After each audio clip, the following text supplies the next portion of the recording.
Kasih saya jadi presiden setahun, korupsi hilang dari bumi Indonesia. Ini. Saya ada orang yang bilang pejabat nggak takut, pengecut.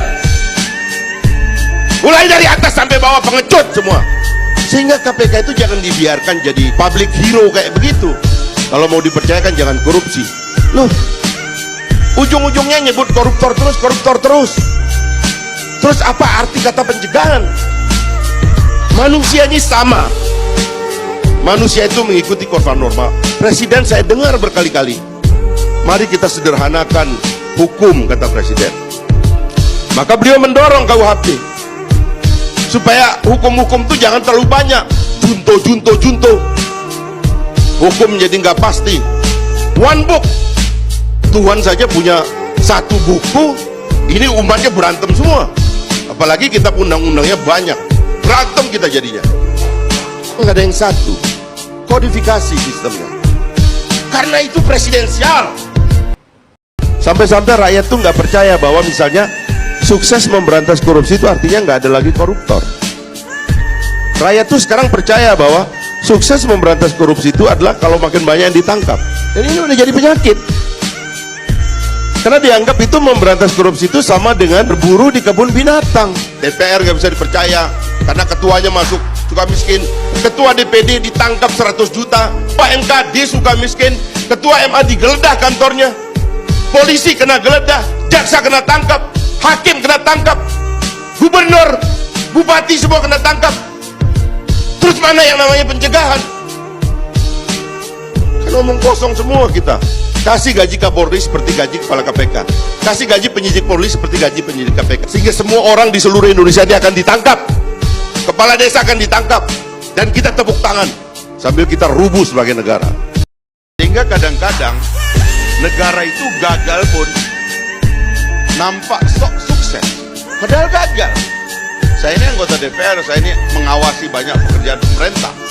Kenapa orang Lombok tuh begitu marah tadi, kampanyenya dahsyat? Karena orang Lombok merasa ditipu. 8 bulan yang lalu presidennya mengangkat buku tabungan kayak begini, saya akan transfer besok 50 juta, ditransfer. Begitu datang ke bank nggak boleh dicairkan, harus bentuk kelompok. Kelompoknya nanti asesmennya dari Jakarta, harus ada rekomendasi ini, Ini bencana, orang lagi susah. Duitnya transfer aja, kenapa sih? Untuk maling aja gampang, untuk rakyat susah.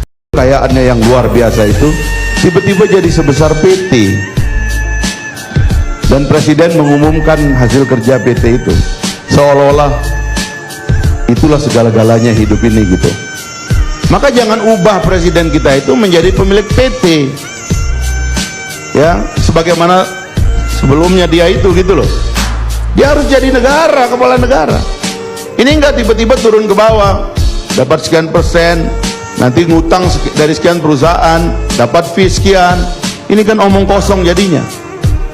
Sehingga mengejar pemilu, mengejar pencalonan, pagi-pagi sudah mengumumkan kita sudah dapat 51%. Ya bolehlah nunjukin kita ini luar biasa sudah bekerja.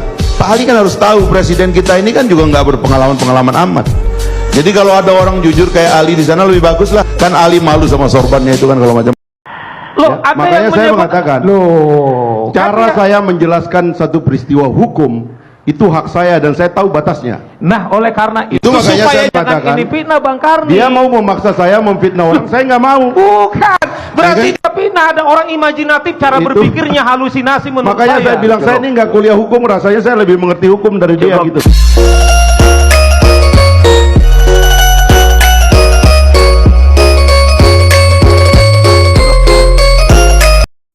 Anda tahu nanti dan dengar saya sekarang, KPK itu busuk isinya. Anda lihat aja nanti, Anda nggak percaya. Saya bersumpah, KPK itu isinya busuk. Gitu. Karena yang berani ngomong, takut dikembang-kembangkan, dihubung-hubungkan. Busuk kok. Ini hukum besi sejarah. Begitu ada lembaga yang tidak bisa dikontrol, di semua di dalamnya busuk. Kita nggak berani bersikap seperti itu. Kenapa kita memperjuangkan demokrasi? Karena nggak mau ada segelintir orang yang tidak bisa diperiksa, yang tidak bisa dikontrol, lalu memperkaya sendiri, diri sendiri dan keluarganya, dan kolega-koleganya dan kroni-kroninya. Itu pengalaman sejarah kita. Nah itu bahayanya kalau yang jahiliyah, yang bodoh itu pemimpin tertinggi. Ada tiran, ada ignoran, Pak. Kalau tiran itu orang besar, orang berani. Bung Karno, gara-gara narasinya, pidatonya, orang takut membantah. Itu bisa dibilang demagog. Ada tirani dalam kata-katanya, nggak berani dibantah sama orang. Tapi kita lihat, memang dia jago, Pak. Pak Harto, dia mampu memanage militer, organisasi negara, dia ciptakan orang nggak berkutik. Memang ada orang yang memang jago. Pak Harto tuh diam, tapi setelah ketemu orang tuh dia tata semua. Diam kita, 32 tahun dia bukan.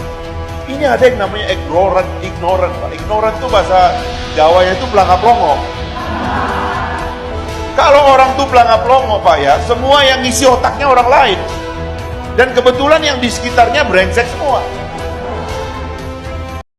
Hanya memberantas korupsi sekarang tanpa KPK. Kasih saya jadi presiden setahun, korupsi hilang dari bumi Indonesia. Ini. Saya tidak perlu KPK. Saya punya kepolisian Republik Indonesia yang 400.000 aparaturnya. Ya. Saya punya jaksa-jaksa yang ratusan ribu jumlahnya. Anda sudah 5 tahun jadi anggota DPR. saya bukan Apa yang Anda eksekutif. lakukan? Saya satu orang.